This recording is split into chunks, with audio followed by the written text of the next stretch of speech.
Hello everyone. Today we'll see how to draw influence line diagram for a simply supported beam when a load of unit magnitude rolls across the span from A to B. Let C be the section of interest at a distance A from left hand support and at a distance B from the right hand support, and let the total length of the beam be L. Length is L. Then let us calculate the reaction when the unit load moves from left to right. So at this position, when the load is here, the reaction will be equal to load. So that is drawn here.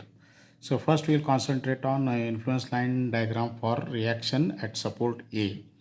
So reaction at support A is RA. So when the load is here, reaction is equal to the load, that is equal to 1. When the load is at B, reaction at A is equal to 0. That is when the load is here, the reaction at A is equal to 0.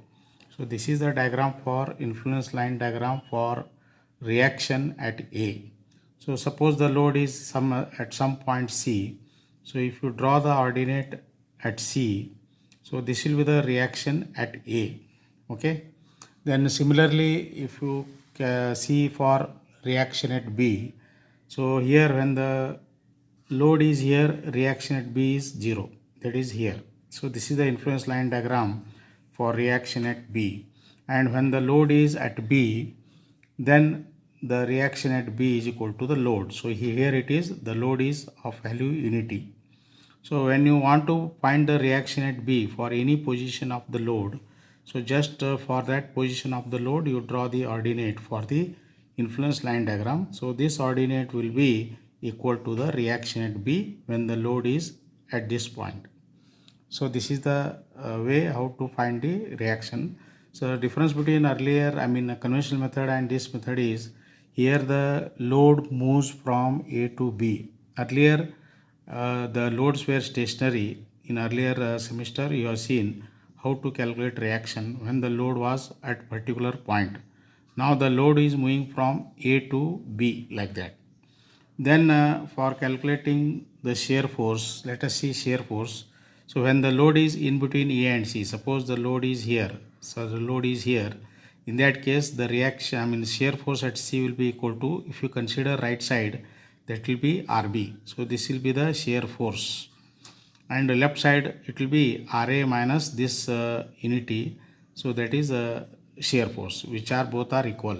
So for this condition, the shear force designation is negative. Then similarly, when the load is towards right of the section C, in that case let us see, suppose the load is in this section, in that case shear force at C is equal to RA. So RA, and this side it will be whatever is the sum, it will be acting downwards. So for this position it will be right. So if you draw the diagram for shear force, it will be like this.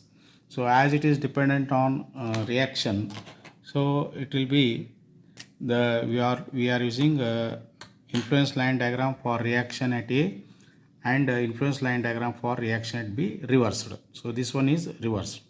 So when you take the shear force at C, if the load is in the portion AC, you will be having negative RB, that is this one. So this will be the ordinate for shear force. And when the load moves towards the right, so in that case reaction will be RA, shear force will be RA. So in that case it will be positive. So this is the negative shear force at C, this is the positive shear force at D. So this is the influence line diagram for shear force at C. So this depends upon the reaction diagrams. Then if you want to find the influence line diagram for bending moment at C, so if you find the position at C, if you find the position of this load at C, so you know that bending moment is equal to WAB by L. WAB by L. Okay. So as W is equal to 1, so this will be equal to A into B by L. So the difference between earlier conventional method and this method is, in case of conventional method, we have to find at particular position of the load, we have to find reaction, then you have to take the moment.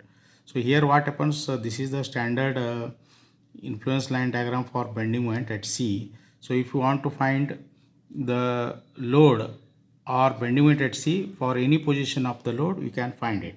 So just for the particular position of the load, for this position, let us assume for this position of the load. So if you find this ordinate, that will be the bending moment at C due to the load at this position. Okay, when the load moves from left to right. Okay, is it clear? Thank you.